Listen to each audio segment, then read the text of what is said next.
idea of what I wanted to talk about for this message, I flipped through this book, which is a children's Bible. It's the Jesus Storybook Bible, and a little background on it is it's different than a regular children's Bible because it relates every story to Jesus. So from Genesis to Revelation, it shows you little connections that bring you to how Jesus fits in. Knits the whole thing together, and they call it, in this Bible, they call it God's rescue plan. And so you see how everything relates to God's rescue plan. But anyway, I was flipping through it, and I got to a story that was very unfamiliar to me, so I thought maybe it'll be unfamiliar to you too. It's definitely one that we don't hear about very often, and it's from 2 Kings 5. But you don't need to flip there because I'm going to read it from the children's Bible, which is not in any version that you have, so you'll just have to listen. All right? And so in this story, they call it A Little Servant Girl and the Proud General. This is me being a teacher, so I'm just going to read it and just follow along, and the pictures are going to be up there, and then afterwards I'll talk a little bit about it, okay? So, A Little Servant Girl and the Proud General. Naaman was a very important man in a very important army, in a very important country. So you see, he was very, very important. But Naaman was sick. He had leprosy, which is a nasty thing that stops you from feeling anything. Bits of you fall off without you noticing, like bashed fingers and squished toes. It might sound funny, but it wasn't. And Naaman certainly wasn't laughing. There was no cure, it never went away, and in the end it killed you. Naaman needed help. Now, there was a little slave girl who worked for Naaman, and she knew someone who could help him. But there was a problem. Naaman was her enemy.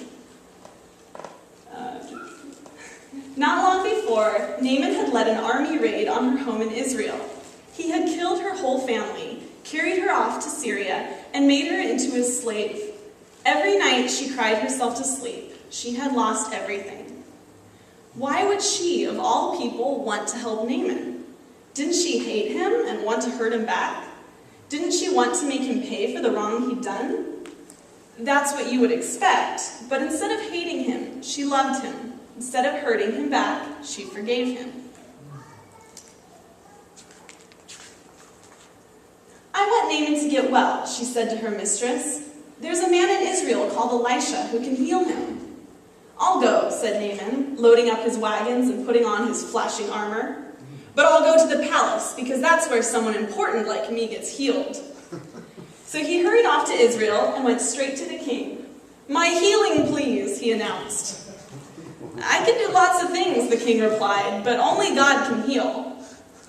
Just then, a message from Elisha arrived. Send Naaman here, it read. So Naaman hurried off to Elisha's house. But Elisha didn't even come out and greet him. He just sent a servant instead. Doesn't Elisha realize who I am, Naaman thought? But what the servant said next made him even crosser. Wash in there, he said. Just wash? Naaman laughed. In that slimy, stinky river? He looked around to see if this was some kind of joke. It wasn't. Any person can wash in a river, he thought. I am Naaman. I am important. I should do something important so God will heal me. And he rode off in a rage. Of course, you and I both know that's not how God does things. All Naaman needed was nothing. It was the one thing Naaman didn't have. God knew that Naaman was even sicker on the inside than he was on the outside. Naaman was proud. He thought he didn't need God. His heart didn't work properly. It couldn't feel anything. You see, Naaman had leprosy of the heart. God was not only going to heal Naaman's skin, he was going to heal his pride. Naaman finally agreed to wash in the river, and instantly his skin became smooth like a baby. Naaman wanted to pay Elisha. God healed you. You can't pay, Elisha said. It's free. And so it was that a very sick man was healed, all because of a little servant girl who forgave him. God knew sin was like leprosy. It stopped his children's hearts from working properly, and in the end, it would kill them. Years later, God was going to send another servant to forgive as she did, to forgive all of God's children and heal the terrible sickness in their hearts. Their hearts were broken, but God can mend broken hearts. See how it related it to Jesus? All right. So after reading this story, I went to the actual Bible, and I read the story. And yes, this one skips a few details, but it's pretty much the same. But what I found interesting when I read it was how many interactions with a servant there are. There's 3 interactions with a servant, and I want to go through each of them. So the first one is the servant girl, and that's in 2 Kings 5, 2-3. It says, "Now bands of raiders from Aram had gone out and taken captive a young girl from Israel, and she served Naaman's wife. She said to her mistress, 'If only my master would see the prophet who is in Samaria, he would cure him of his leprosy.'" So like the Jesus Storybook Bible said, this girl had lost everything. She'd been taken from her home, away from her family, and now she was the servant of Naaman's wife. However, what's significant is that she still spoke up. So she pretty much started this whole story. Without her speaking up and saying, "Hey, I know someone who could heal you," that would have never happened.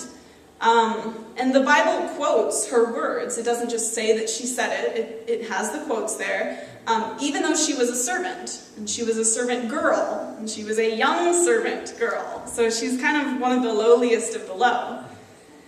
The second interaction with a servant is in verses 9 and 10. And this time it's Elisha's servant.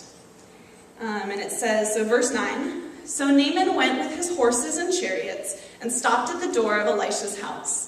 Elisha sent a messenger," so that's the servant, "to say to him, 'Go wash yourself 7 times in the Jordan, and your flesh will be restored and you will be cleansed.'"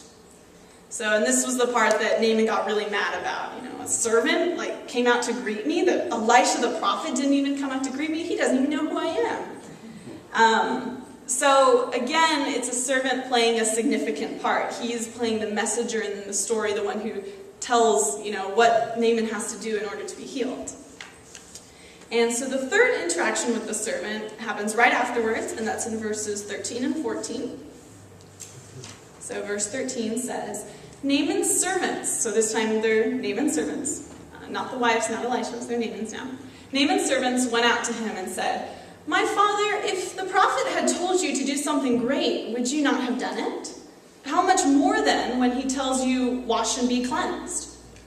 So Naaman went down and dipped himself in the Jordan 7 times, as the man of God had told him, and his flesh was restored, and he became clean like that of a young boy." So the servants had a good point. What they were saying was, when Naaman went over there to Elisha, he was expecting to have to do something great. He thought he was, maybe going to have to pay a lot of money.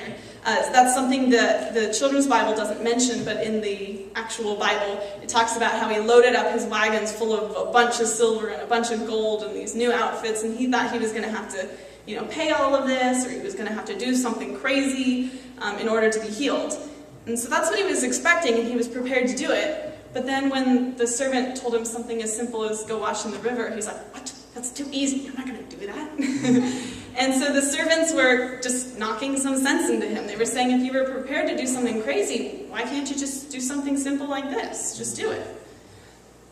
So just what's interesting about this whole story, and about the whole Bible, in fact, is that even though there's some big name characters, God speaks through the servants, or the lowly ones, right?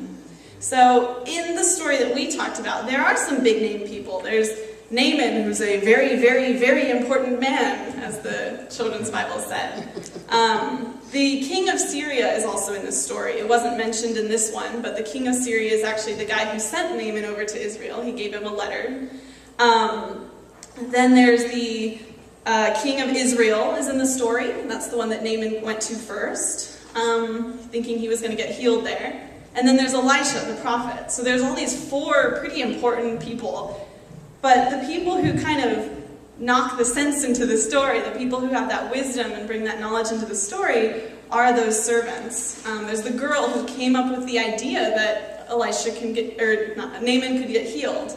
There's Elisha's servant, who's the one to actually tell Naaman how to get healed.